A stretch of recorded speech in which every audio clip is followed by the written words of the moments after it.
right. So how's it going, guys? Ready for the weekend? I'm glad. Hope you have a good weekend. At least you don't have to worry about an assignment this weekend. Oh, by the way, I'm gonna let you know your second assignment very soon. And I might extend it too. I want to give you a full 2 weeks for each one. So yeah, probably on Monday, we'll go over the second assignment. How are you doing? Okay. Right. So guys, the goal for today is to finish up the second meditation of Descartes. We're going to go through Descartes' second meditation, the main points. And then we are going to go through, remember last time I gave you the landscape of what the whole field of the mind-body problem looks like, all the way from one extreme to the other. One extreme, you have materialists who say the only thing that exists in the entire universe is matter. And they're dogmatic about it, but they can't be that dogmatic because they have to defend their position. So they give some arguments. And then way at the other end of the spectrum, we have people who say, no, actually matter is what doesn't exist. The only thing that exists is the mind. So what's going to happen is after we finish reading this second meditation of Descartes, guys, it's going to put us in such a perfect position to analyze why this whole mind-body spectrum has been generated. And I just want to spend the rest of class going through each position, seeing why it seems plausible, and then what are the problems with it, right? And then I think that would be a very productive way to finish up this portion of the mind-body problem. Next week, we have in store another part of the mind-body problem called the problem of other minds. As you might have already realized, if you look around you and you say, the thing that I see around me are bodies, then that immediately commits you to a certain problem. If you say, when you look around, all you see around you are bodies, well then if all you see around you is bodies, then what don't you see? Go ahead. Exactly. So you don't see the minds of your classmates, you see their bodies. But if bodies are not visible the same way minds are, now we already have some basis to be skeptical about whether we can ever know those minds. So maybe your classmates are just very sophisticated robots that walk around acting very human, but they have no soul, no mind, no feelings, no nothing. Or maybe you're in the matrix, maybe you're in a dream, and so the images you're surrounded by, again, they act very human, but you have no way to really test whether or not they have independent minds from yours. But that's for next week, okay? So let's get into it, guys, because this is really interesting. So where we left off last time, Descartes is on this mission. He's isolated himself from the world. He said, look, I'm old enough now, I'm mature enough, my intellect is mature enough to undergo some heavy intellectual labor. And for once, a philosopher has to question everything. His questioning everything, his doubting everything, his skepticism is not some sort of irreligious, he's not like rebelling against God by doubting God and all that. It's not immature. It's coming from a place of being thorough and searching for something certain. He's not just being, emotional. He's not an atheist, he's a devout Catholic, but he realizes that if he's gonna truly support the Catholic faith, he needs to provide independent grounds for doing so than just Catholic dogma. And if he's gonna provide those independent grounds, then that's an adventure he has to take up himself and himself alone. He's on his own. He's on his own for this one.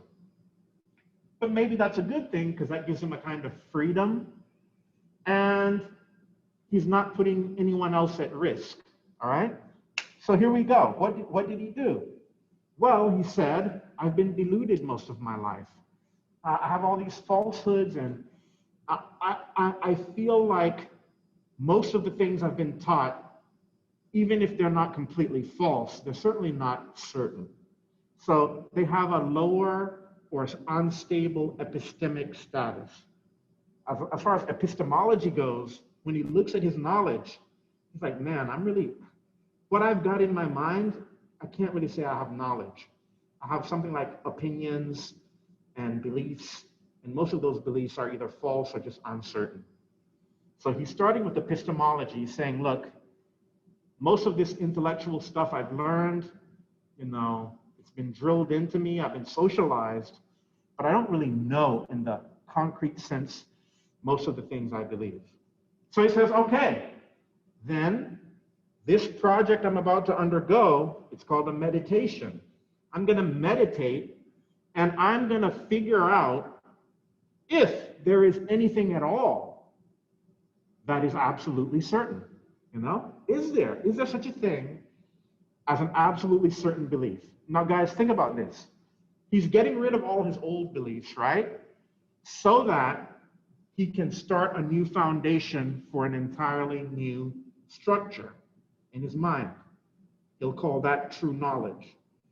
So his epistemology is driving him towards reconstructing what most people already believe, things like God, souls, and matter. He's going to go back to those as conclusions, but he wants to get there the legitimate way. You see that? He's going the legitimate way. Not just as a matter of faith, but truly established on certain foundations. So he needs a new foundation to build all of that certainty on.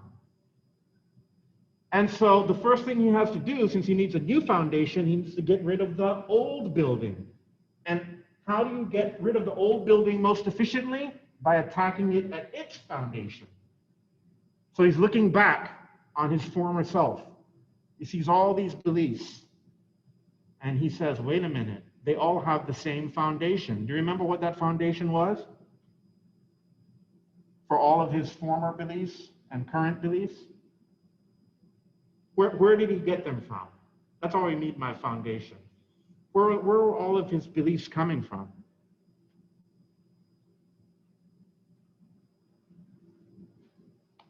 They were things that he had either what?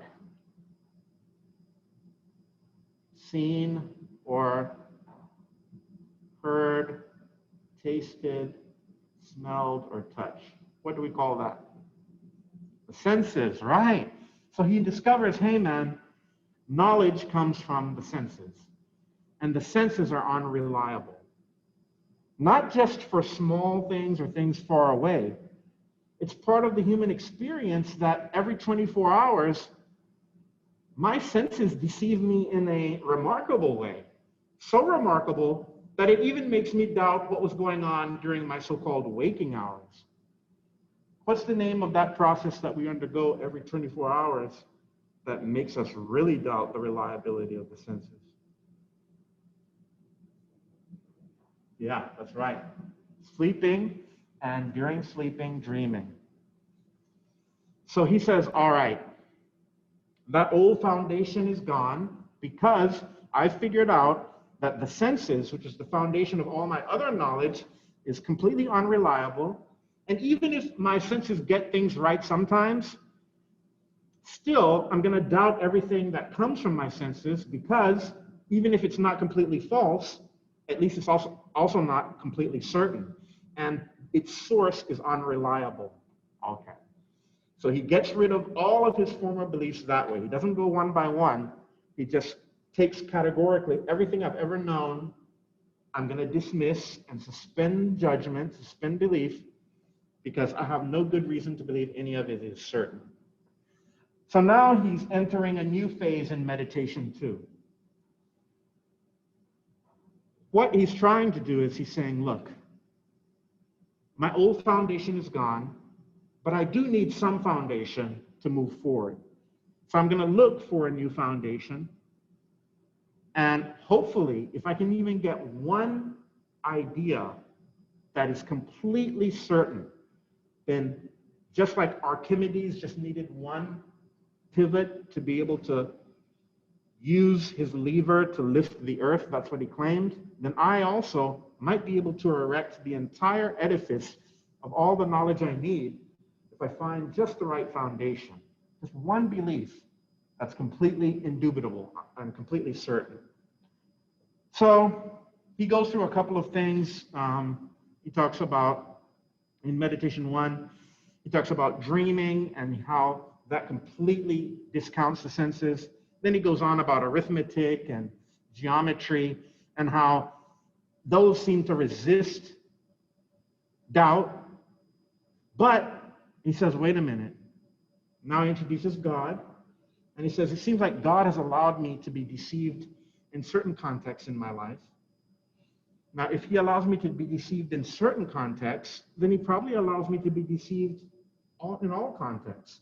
Because if he's truly good, then he should have not allowed me to get deceived at all. But since he allows me sometimes, why not entertain the possibility that I'm always deceived, even for arithmetic and logic and geometry? It seems like 2 + 2 = 4 is a kind of thing that even a dream couldn't make you doubt. But now introducing God raises an even deeper level of skepticism. And you're like, man, what if my intellectual nature is just defective? And then finally, since God is a bit touchy, he doesn't want to make too many accusations about God being evil or anything, he just switches it up and he closes by saying, look, let's imagine there's an evil demon, extremely powerful, and his only job is to delude us. And that's a much more efficient way of him getting his point across now. Because now he's just saying, let's confront the fact that everything that I've ever thought might be a result of delusion. Everything around me is an illusion. My body, my hands, the earth, the sky, even the feeling that I have a mind, even the feeling that I have a self. All of that now is efficiently taken care of by the hypothesis of an evil demon deceiving him. It's interesting because now if you have an evil demon deceiving you, that also introduces the matrix possibility, right? Because the matrix is kind of like an evil demon. It's someone evil who's manipulating you and using your absorption in this matrix, in this dream world, so that you're completely distracted, and meanwhile, they're just using you as a resource. So the evil demon thing is a very interesting hypothesis. So that closes meditation 1. Now we're on to meditation 2. Meditation 2 begins with him going through this new adventure now, in search of a new foundation. And the first thing he starts saying is, wait a minute, what am I actually doing at this very moment? I am doing what? As I meditate on the possibility that I've never known anything and I don't know anything, that itself is a kind of mental activity. You see that? That's an activity. And that's the clue to what's about to happen next. Because he's becoming self-conscious. He's saying, look, there's an activity going on. And so in this activity, there's a twofold structure, and each one of those structures leads to a new foundation. He says, I'm doubting everything, right? But what is it to doubt everything? Isn't that to convince yourself that nothing is true? But if you've convinced yourself that nothing is true, then what does that imply? You have convinced yourself that nothing is true. Now, that statement is unstable. It's kind of like a contradiction. Can you see why? I have just convinced myself that nothing is true or nothing is certain. But can you see the certainty in that very statement? What is the one thing you know for certain from that very statement that must logically, necessarily exist? Grammatically, even. Grammatically, what has to exist? Yourself, yeah. If you just convinced yourself that nothing exists, it's a kind of, I don't know, a paradox or I don't know how to call it, but it seems it's internally inconsistent. As a matter of sheer grammar, I have convinced myself that nothing exists. Oh, really? Nothing exists? So you just convince yourself that you don't exist? You just convince yourself that everything, including you, does not exist. Something is wrong. But something is also very right, right? This is a new window into a possible foundation. That's the first attempt. But then he backs up and says, wait a minute. We're dealing with an evil demon, right? This evil demon is so powerful and so evil that he could possibly even be deluding me about the fact that I exist. But wait a minute. Once again, we run into a grammatical problem. How could an evil demon, no matter how powerful, how could he convince you that you don't exist? Do you see the problem once again? How could he convince you that you don't exist? So you are in a state of being convinced, right? The demon has just convinced you that you don't exist. This is not advanced logic. This would be the kind of logic you would give an example for on like the first page of the textbook, right? Self-contradiction, right? So what does he conclude? He concludes the most basic thing, but what's going to follow that most basic thing is profound. He says, I conclude that I am, I exist, and nothing can ever make me doubt that. There is no evidence you can provide for the non-existence of myself. Literally, no scientist can come up with any proof. If he examines a galaxy, if he examines an atom, a quark, he goes into some forest, the Amazon, it doesn't matter. He can tear open your anatomy, your physiology. Nothing, there is no evidence anyone can provide that you don't exist. This, ladies and gentlemen, is a new foundation. But the catch is the condition that comes with that. So remember I talked about activity? There's a mental activity going on. When you're doubting, you're engaged in an activity. You are active, or at least something about you is active. So doubting is a kind of activity. So that's a clue to the issue of what the I is, right? So you've made this big discovery. Christopher Columbus discovers the I, the self. What on earth is that? We've discovered the I, the self. But now what is it? Well, you get the clue from the kind of activity that the self is involved in. You get it? It's a mental activity. It's doubting. And doubting is one species or one example of thinking. So when he really thinks through it, he says, the one thing I cannot doubt is that I exist. But when I really think about it, there's a condition that comes with the I. This I only exists for as long as it is engaged in some kind of thinking. One type of thinking, the type of thinking that led me to this conclusion, is doubting. But later on, you're going to see he's going to expand it. The portfolio of activities that are associated with the I is much larger than just doubting. It's a whole range, right? Guys, I need to drop like a few footnotes here because this is profound. I said that Descartes was the father of modern philosophy. Remember me saying that? He's the father of modern philosophy? Okay. One reason is because he just isolated himself. He rejected all the former methods for getting truth, and he went on his own.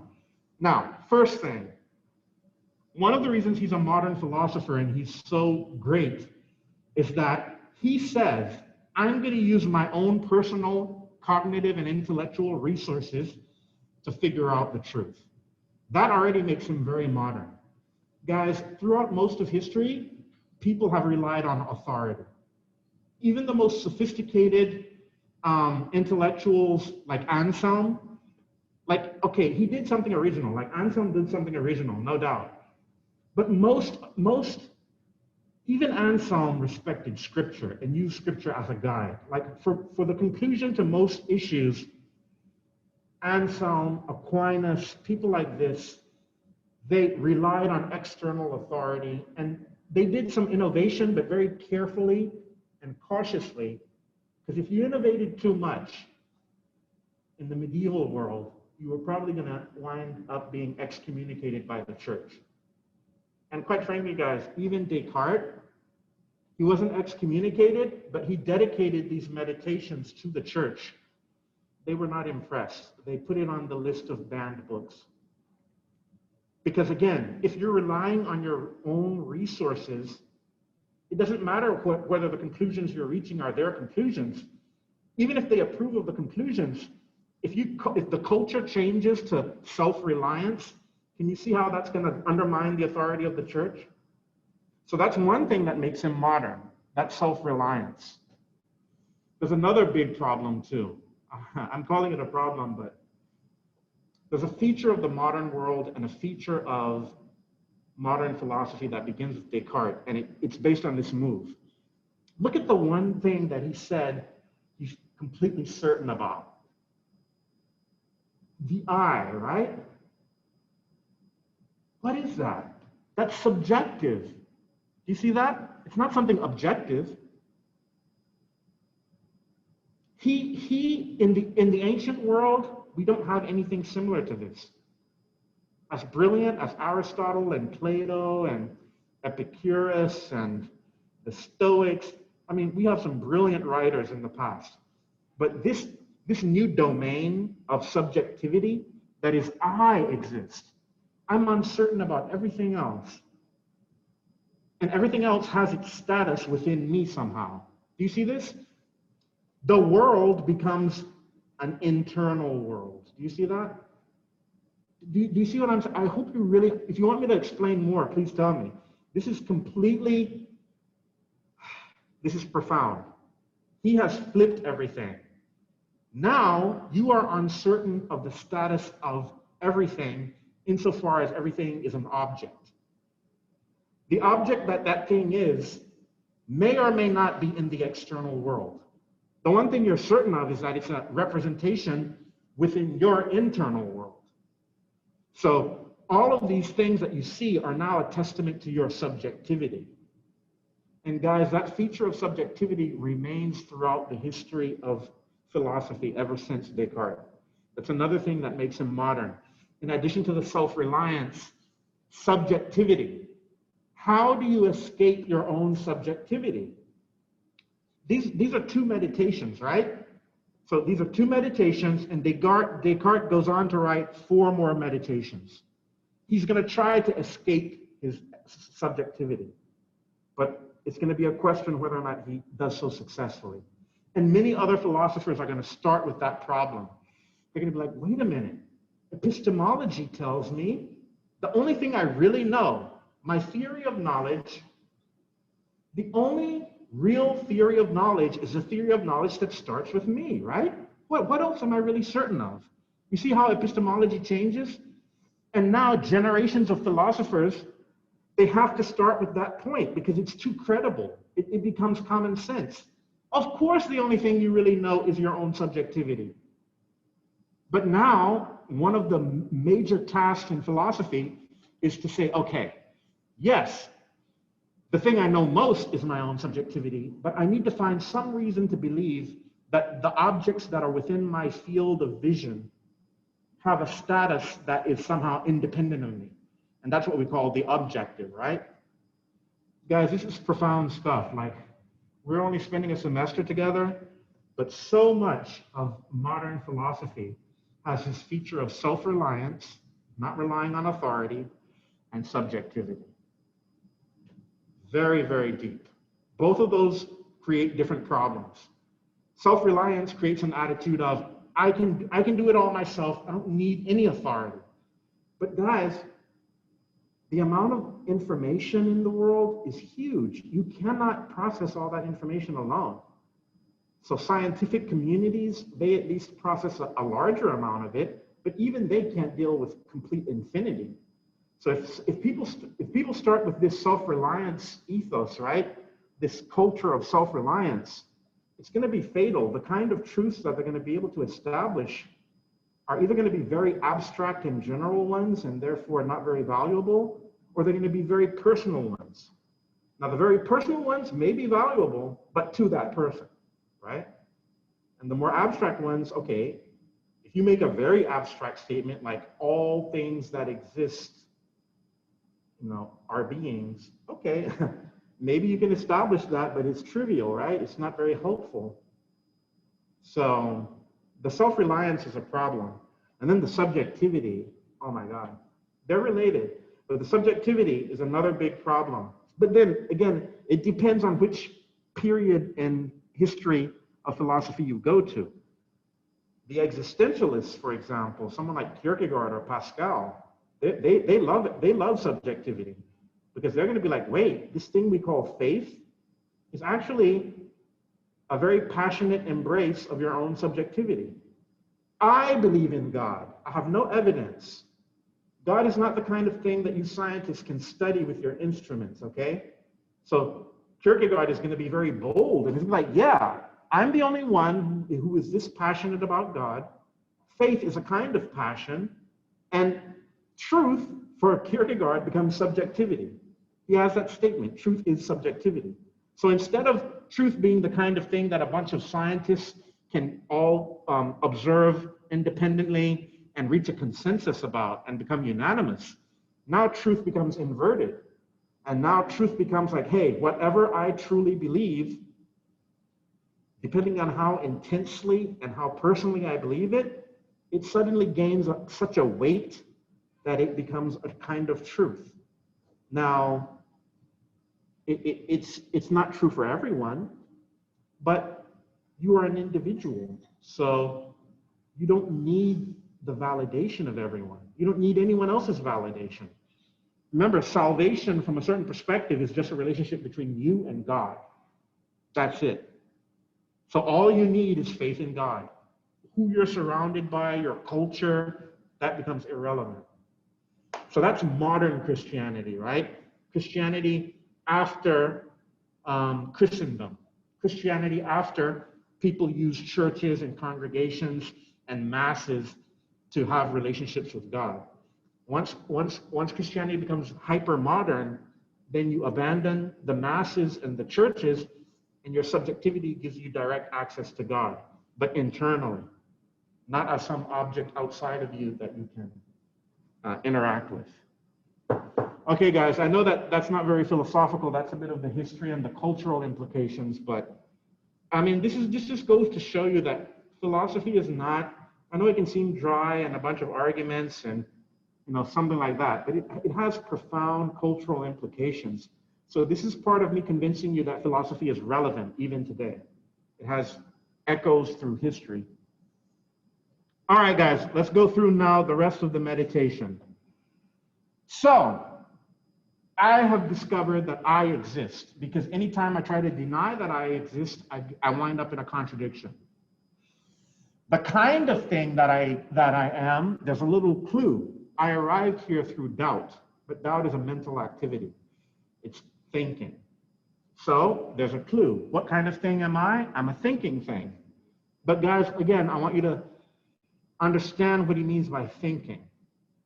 It's a range of activities. So when he says I'm a thinking thing, here's the first thing you need to know. What he has just discovered, that I am a thinking thing, okay. He calls that thinking thing the same words that we use when we say mind, soul, understanding, or reason. So this is interesting, guys. If Christopher Columbus comes to a new continent, now his naming system is going to be interesting, right? Christopher Columbus is coming to a new continent. He has discovered it. Now, what name is he going to give to it such that we know that it's a new discovery? If you use old names, won't that cause confusion? Do you see what I'm saying? Oh, this thing that I have just discovered is the same as that old thing that all you guys are familiar with. I mean, I can see how that's useful in the sense that he's saying, you guys already know the same thing that I know, but I'm helping you discover it for yourself in a new aspect. I can see that. But if you come to a new land and you claim to have discovered it, you might be biasing or prejudicing yourself if you use old words, because the qualities or the characteristics associated with those old words, you might uncritically overlap them with this thing you've discovered. Do you see what I'm saying? All right. He says, what have I discovered? It is a thinking thing. And then he says it's the same as what most people call mind, soul, understanding, or reason. Okay, guys, I want you to halt. You are a thinking thing.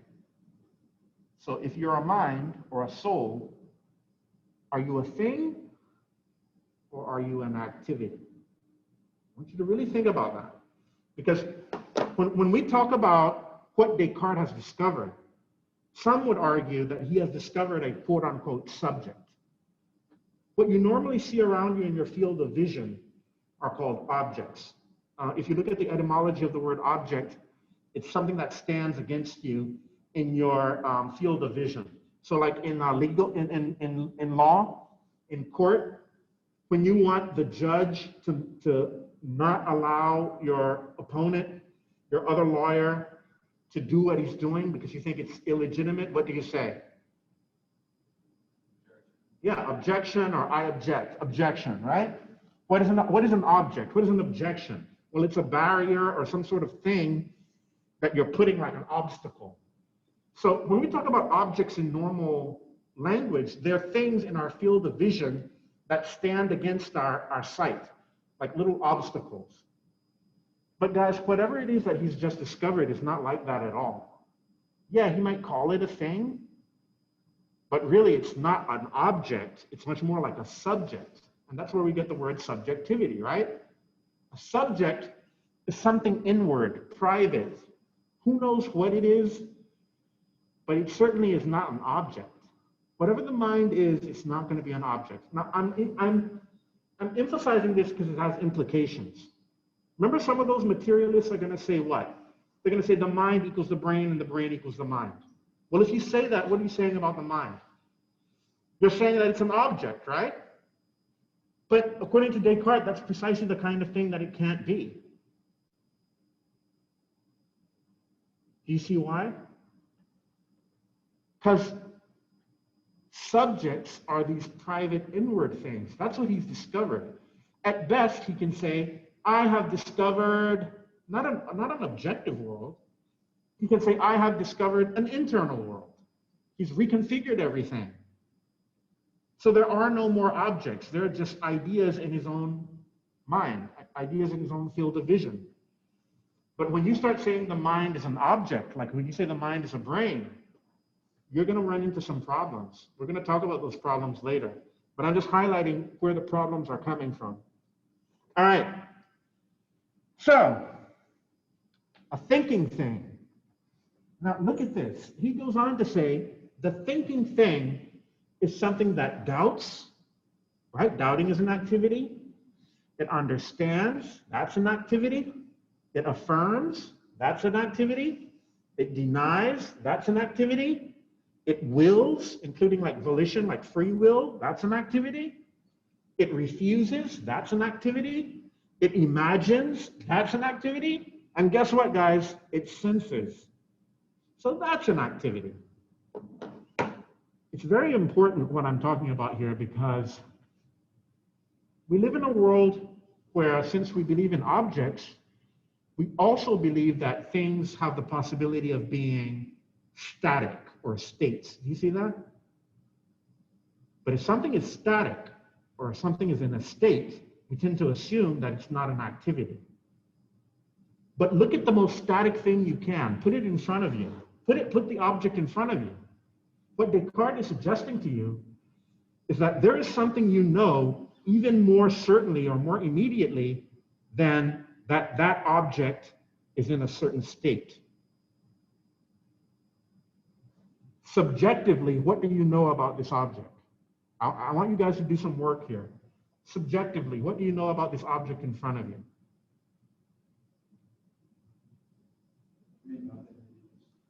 You don't know what's happening inside of it. You see the outside of it. Absolutely, that's right. Very good. So you see the appearance of it. You don't know anything inside it. And even if you open it up, those are just more appearances. So what's the one thing that's remaining constant while you turn it around, open it up? There's something remaining constant. All those things are changing about the supposed object. But what's remaining constant? Your subjectivity, right. And what did we just say, guys? The thinking thing is a whole bunch of what? Activities, right? So even though this thing looks static, you'd say the object is at rest there, right? In physics terms, the object is at rest. But if you're looking at it, if you sense it, right? Remember, sensing is an activity.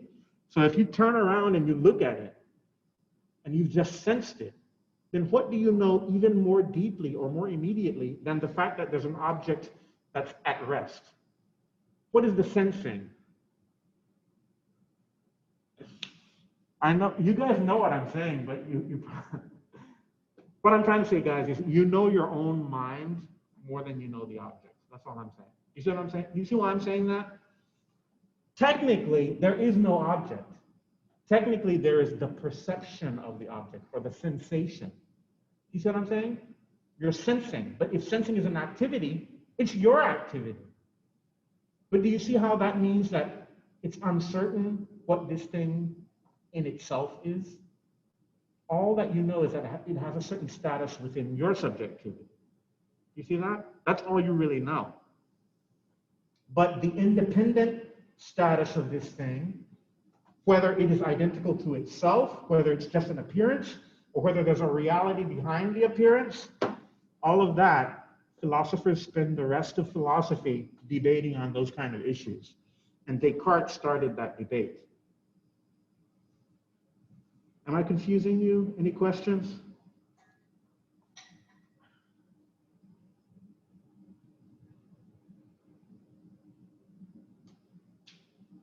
So going back to the matrix, this is the same type of thing I was saying why the matrix is a little bit defective, right? Because if you have this problem of subjectivity before you take the pill, then when you take the pill and then you wake up, is your subjectivity preserved or no? You have the same subjectivity, the same problem reoccurs. How do you know Morpheus is telling you the truth? Because he has a voice and he's handsome and he's telling you it? You can't rely on that. You're in a new environment. Yeah, the ideas have changed, but you are being preserved. So what does that mean? If they were deceiving you in the earlier environment, they could be deceiving you in this environment. There's no way to escape your subjectivity. You see that? That's the burden I want you to feel. That's the modern burden. Okay. All right. So we have so much good stuff to go through, but trying to make sure. I wanted to read you some things that Descartes himself said, but I just want you to hear his language. Okay, guys. So there's a couple of things. Let me see. So he says very clearly the mind is not a thing, it's not an object. He says it's a thinking thing, but by saying it's a thinking thing, he's saying it's an activity or an active thing, but it's the same as an activity, which means it's not really a thing. See, the word thing has a certain status in our language. It's kind of like an object. So you're inclined to think of something static, something that you can put before you and that you can observe and say, this thing is an apple. But what he's really saying is that all you really know are activities. You're not conscious of the fact that there are activities. You see what I'm saying? Look at that whole list he gave you. Those are nothing but activities. Doubting, affirming, remember? What was it? Doubting, affirming, imagining, sensing. Guys, this is radical. If you really follow him to the logical conclusion, there are no static things. Why? Because you exist. And what are you? You're just nothing but a whole bunch of activities.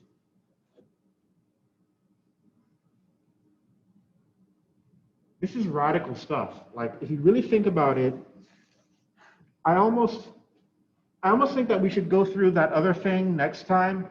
Like, I was going to go through all those, all the contradictions and the different positions, but we'll have plenty of time for that because next week we're going to talk about the problem of other minds, and we're going to look at all the problems with that. I think you should read some more Descartes so that you can really see how deep this goes. Okay. So I'm going to finish up the meditations, and we're going to just meditate on the meditations. We're not going to proceed to the other problems until next week. So what is he saying? He backs up and he says, okay, remember what he said about dreaming? So I've told you that you are a thinking thing and you're engaged in a whole bunch of activities. But remember the dream problem, right? He says, yeah, earlier in the first meditation, I said, but what if I'm just dreaming? Now, how does that interact? How does the dreaming stuff interact with subjectivity? Well, it's interesting, guys. When you're awake, you have subjectivity. And when you're dreaming, you have subjectivity, right? So it introduces a kind of a consistency between the two. And if there's a consistency, that's an extra burden you have to bear if you're going to distinguish them. You see that? If you're just as subjective when you're dreaming as when you're awake, the only thing you might say about waking life is that maybe it's less wild, less chaotic, or something like that. But that's not going to get you very far. Because once again, the status of all those things within your mind is a bunch of ideas. So all you could say is, well, waking life and dreaming life really are the same. It's just that when you sleep, maybe, you have wilder dreams than when you're awake. Both of them are dreams.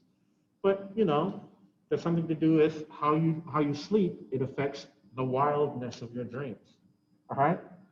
But he's saying something interesting here, because he's saying, even if I'm dreaming, that would not tell me that I don't exist, right? The subjectivity is preserved. Why?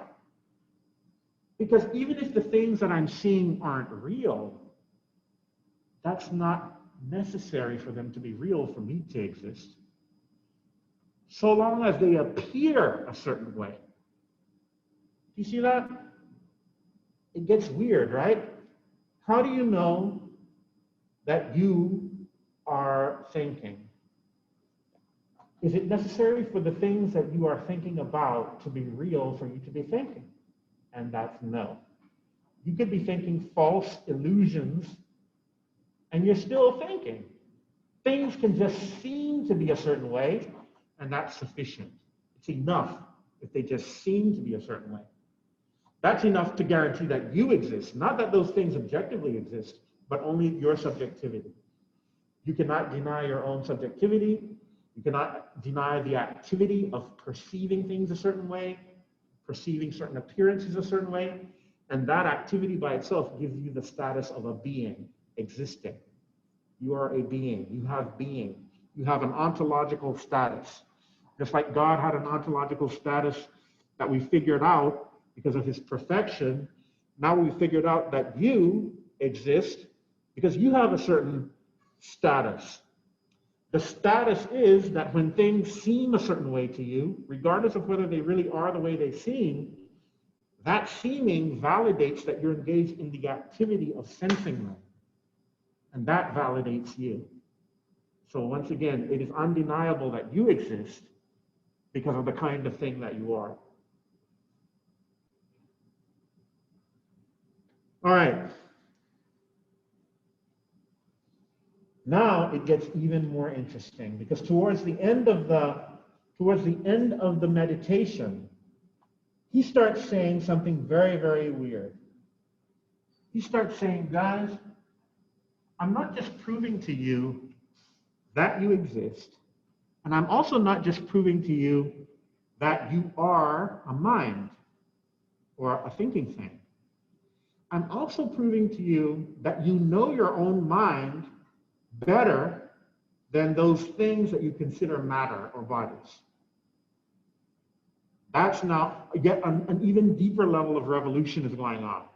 He's saying, in common sense, we walk through life, in common sense everyday life, and I guess we're kind of like materialists. We're like, yeah, the only things that exist are just matter, and even I'm just a body. And we tend to act that way, but he's waking us up. He's saying, look, you think that you're just a body, or at least you act like that a lot of the time. But I'm here to really wake you up and let you know, not only do you exist, and not only do you exist as a thinking thing or as a mind or a soul, but the nature of the soul is known better to you than the nature of the body. Now, how could that be? How could it be that of all the things I could do, I could study this chair using science and break it down, analyze it, test it in labs and all that, and yet none of that would give it a higher epistemological status than me. Somehow, my mind is more well known than that object. How could that be possible? Well, guys, it goes back to what I was telling you about activity, right? Think about activity. You see, he uses an example. He says, I'm not going to talk about objects in the abstract because that's too difficult and it's kind of confusing. I'm going to take one object, and he takes a piece of wax. And he says, when I look at this wax, at first, it looks like a concrete particular object, and that kind of concreteness and its very particularity and its vividness, that seduces me into thinking, hey, this is an object, and it's independent of me. But he says, as soon as you do some real philosophy, some real thinking, you slowly begin to realize that in place of a static object, you always instead find a what? An active mind. Static object and active mind are two coins, two sides of the same coin. Do you see what I'm saying? So how does he do this? He says, well, this wax, what convinces me about its object status and about its static nature is the fact that it has all these properties that I can name. And he starts with the fact that it's a certain shape, it has a certain smell, a certain taste. So all of these senses seem to confirm the object and its static nature, convincing you that it's an independent thing that you know, right? I know it has a certain color. I know that this object has a certain smell. So the more qualities you can list about the object makes you think, hey, yeah, there really is an object here. And that's all there is. Objectivity seems possible, right? But then as soon as you do a little philosophy, you realize objectivity is not possible. Once again, philosophy brings out that subjectivity and that activity of the mind. So what happens? He says, okay, yeah, the wax starts off as this hard piece of white substance, an object, a white object. But then what does he do? He puts it next to the fire, and then he waits a little bit. And the wax has changed, it's melted. All those qualities that he associated with the object have now changed. But his mind persists in judging that it's an object, right? So the wax is still the wax after it's changed form. So what is the one thing that's constant between the two? The one thing that's constant between the two, according to him, is if you had particular qualities on the first type of wax, and then on the second type of wax, you have completely different qualities. The only way you could still call them the same thing, even though all the qualities have changed, is that there must be something that's consistent between this scenario and the second scenario. So the wax really isn't a white thing. That's not really at its essence what it is, because it can be something else and still be itself. It can look totally differently and still be itself. So remember, guys, I've told you a few technical terms in this class. The first technical term I told you in this class was an argument. There's a second technical term when we talked about answer. That was essence. Now I'm about to introduce a third technical term, substance. The word substance, when you hear about chemical substances, those come from an earlier idea that starts with Aristotle. A substance, guys, is a thing that persists through all the changes that its properties might go under. A substance is a thing that persists through change. So if it is self-identical, if it's identical to itself, and the properties are changing, what does that mean? It could mean one of two things. It could mean that, look at this phone, right?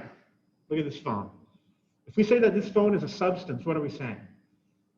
It will still be itself, even if I paint it another color, right? Because the property changed, but the thing remained itself. I could leave it out in the sun, 20 degrees Celsius higher, it's still the same thing, right? So it's a substance in the sense that it's a thing that persists through change or resists changing, and the properties may vary, right? The properties are kind of variables, but no matter how much the properties vary, it doesn't affect its ontological status as a kind of being that we call a substance. Now, if we believe in objects, you might think of those as kinds of substances. You say, I start off with this wax, but if you deny that it's a substance, then as soon as it changes, you have to say, you're committed to saying that the thing after the changes is a completely different substance. You see that? You can't use the word wax for it if it's changed in its essence. On the other hand, if you do say that it is still the wax, right? If you say, this thing was wax before it melted, and now it's just melted wax. The use of the word wax in both contexts suggests that it is self-identical in both situations. So something is being preserved despite all the changes. So here Descartes makes a move. He says, okay, the wax isn't really just the group of properties in its solid state.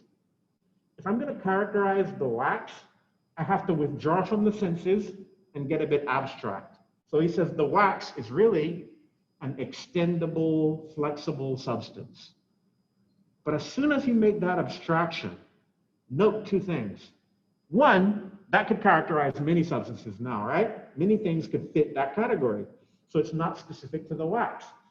And two, what is going on when you identify wax that way?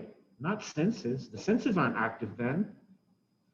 Instead, Descartes says that's evidence that the true understanding of the wax doesn't come from the senses, because the senses would not treat it as the same thing if all the properties changed. So what's really going on is that your mind is active. And your mind is the one that's consistent between both.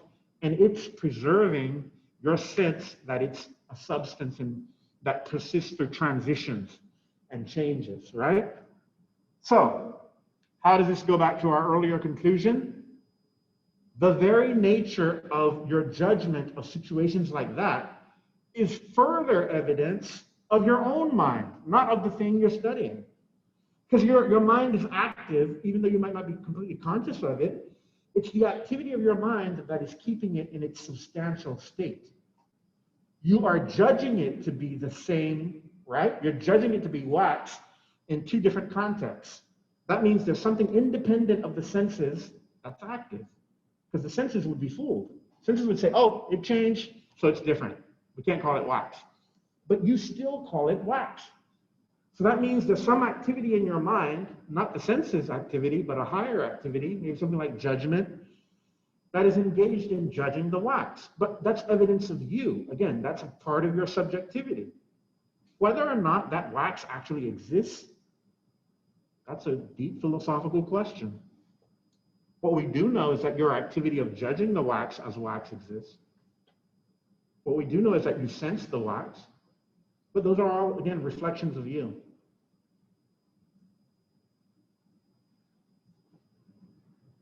Does this make sense?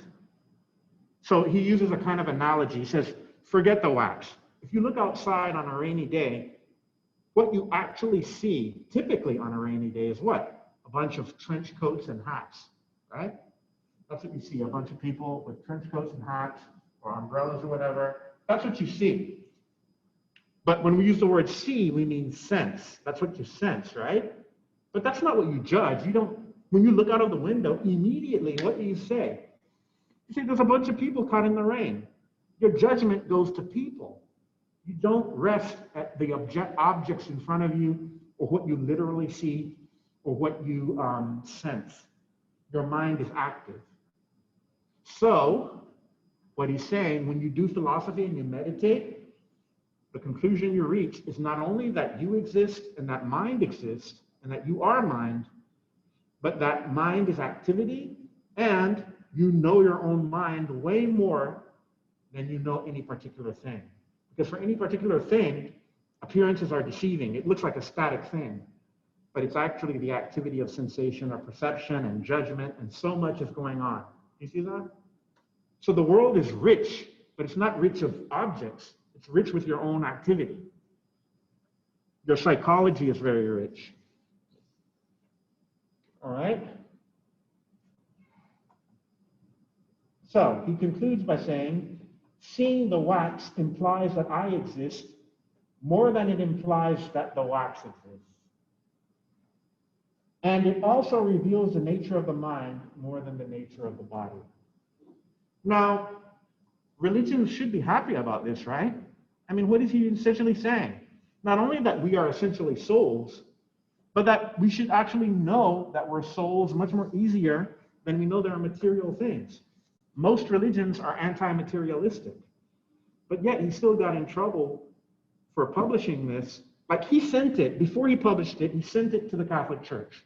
He said, hey, I'm submitting this as a gift to you, and I want your review and your recommendation. Doesn't matter how charming his manners and his etiquette was, they still said this thing is banned. So he had to publish it independently. Okay? And why is that? Well, the self-reliance I was telling you about. The subjectivity is not so bad.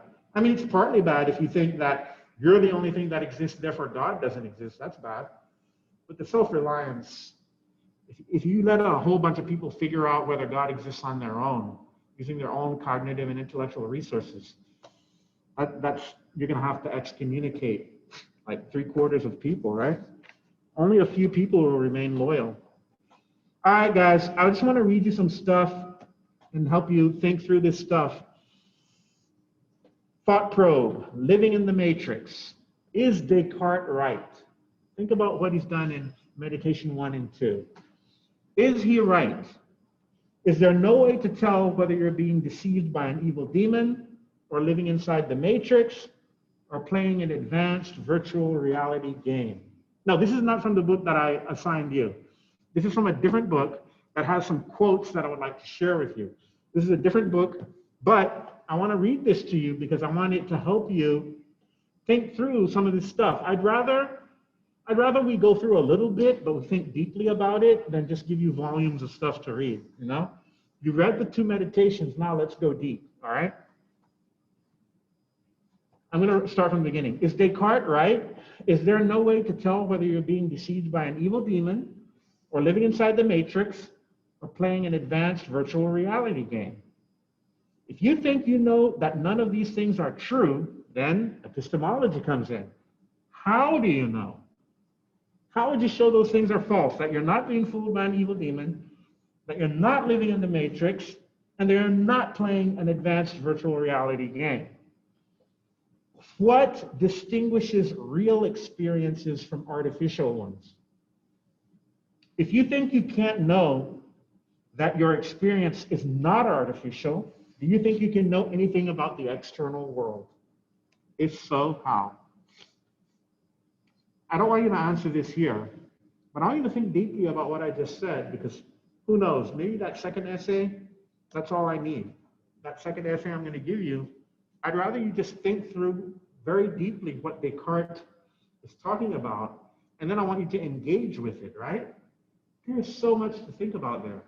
You've got theory of knowledge issues, you've got ontology issues, right? You've got how would you figure out whether or not this is real or fake? You've got how would you know whether you're dreaming or waking? You've got what kind of being am I? And then, according to Descartes, I'm not even like an object. I'm not a regular thing. I'm a bunch of activities. There's just too much to think about there. In 4 pages, you could spend so much of that just sorting through. He's giving you so much food for thought. Guys, I'm probably gonna, I don't know, I'm really inclined to like give you like something like this just for the second essay, but yeah, I don't see why I should give you something like different. Yeah, anyway, I'll give you the second essay on Monday. So 737 now. Yeah, let's just focus on Descartes. That's the kind of thing I'm going to give you. Okay, so think deeply about it.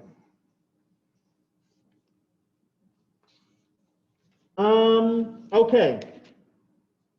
So Descartes is against the materialists. Descartes is not a materialist, he's an anti-materialist. Partly because he's religious and partly because of his philosophy, all right? Now, if he's an anti-materialist, I just want to share with you two really good arguments that are not in the Meditations that he gives against materialism. First of those arguments is the conceivability argument. The conceivability argument goes like this. It's conceivable for me to exist without having a body. Whatever is conceivable is possible. Therefore, it's possible for me to exist without a body. And if it's possible for me to exist without having a body, then having a body is not essential to me. You see that? He's not denying that you in some sense have a body. He's just denying that the body, what he's denying is that the body can't be, that he can't be independent of the body. He's not denying that you have a body. He's just denying that the body is essential to him. Because when you say one thing is essential to you, you're saying it's one of the conditions for you being you.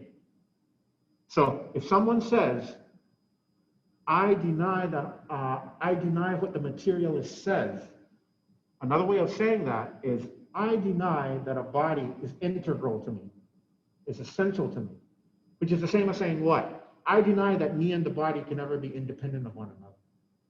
That's what he's denying. And he goes on. He concludes, he says, therefore, having a body is not essential to me.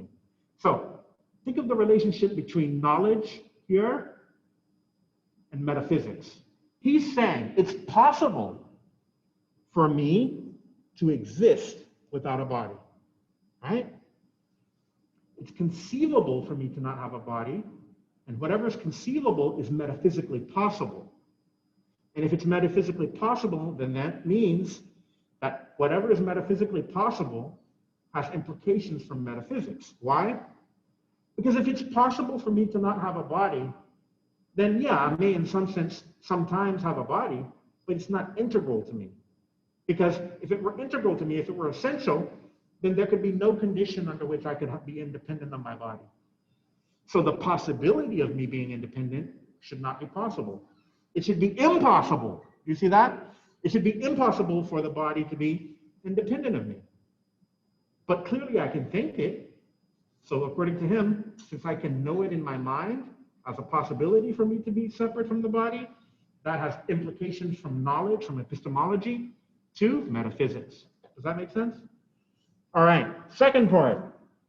It's inconceivable for me to exist without having a mind. He says, it's inconceivable for me to exist without having a mind. I cannot think of myself not having a mind. Why do you think that's possible? I cannot think of myself not having a mind. Look carefully at the words I'm using. I cannot think of myself not having a mind. Why is that kind of, yeah, go ahead. There you go. See, this is the kind of stuff that I want you guys to work on your second essay. Sorting through this kind of stuff. Because this is deep stuff, guys. A lot of atheists, not all of them, but a lot of atheists are also materialists. But to be a materialist is to say, you cannot be independent of your body. When your body disintegrates upon death, you're gone. All your body is a kind of physiological, functional organization of matter. That's what it is to be you. That's what it is to have a mind. And once those things disintegrate, it's gone. But Descartes is not a materialist. Look at what he's saying. He's saying it's inconceivable for me to exist without having a mind. What did he say earlier? It is conceivable for me to exist without having a body. What is that kind of person committed to? Things like what? Like reincarnation, maybe, right? the soul will persist. It's a kind of substance. The soul will persist from body to body, or maybe going to heaven, you'll get another body there. But the bottom line is, this is a culture war. This is a culture war between a materialist and, now, he's not an idealist. I'm going to complicate your life a little bit. He's a kind of idealist in the sense that he definitely believes we are essentially mind, but later on in Meditation 6, he proves that matter exists. So he doesn't believe that matter doesn't exist like Berkeley. That's a complete immaterialist who believes that idealism is true. There is no matter, all there is mind. Whereas he's saying, look, yes, matter and mind exist, but I am more mind than matter. So he's not a materialist, and he's not an idealist, but he does think that when matter disintegrates, when your body disintegrates, there's something preserved. Do you see that? Okay. So it's inconceivable for me to exist without having a mind. Whatever is inconceivable is impossible. Therefore, it's impossible for me to exist and not have a mind. If it's impossible for me to exist without having a mind, then having a mind is essential to me. Therefore, having a mind is essential to me. So if I'm a kind of substance, I'm definitely a mental substance. That's what he's saying. But I'm sort of added on to a physical substance. But I'm more the mental than the physical. That's what he's saying. So that technically is what we call dualism, guys. That's what we call dualism. Descartes is a dualist, but we are more one of the substance than the other. Does that make sense? All right, guys, I just want to share with you a few things. There's another argument he uses to say that the materialists are wrong. It goes something like this. If two things are identical, then they should share all the same properties.